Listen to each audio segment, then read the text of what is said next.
Telah terjadi kebakaran rumput di lapangan Stadion Kanjuruhan Malang, Jawa Timur pada Minggu 1 Oktober 2023 saat acara peringatan 1 tahun tragedi Kanjuruhan. Peristiwa rumput terbakar di lapangan Stadion Kanjuruhan Malang ini tidak menelan korban jiwa dan kerusakan berarti yang ditimbulkan.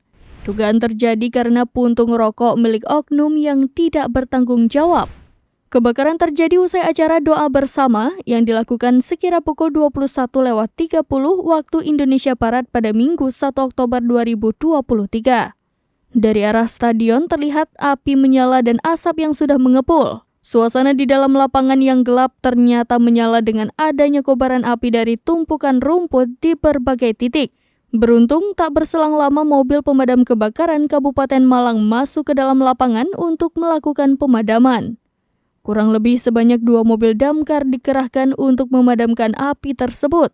Firmando Hasiholan Matondang, Kepala Satpol PP Kabupaten Malang mengatakan, proses pemadaman membutuhkan waktu sekitar 30 menit. Firmando menyebutkan dalam kejadian ini tidak menimbulkan kerusakan maupun korban jiwa. Ia menjelaskan kebakaran tersebut berasal dari tumpukan rumput yang sudah dipotong beberapa hari sebelumnya.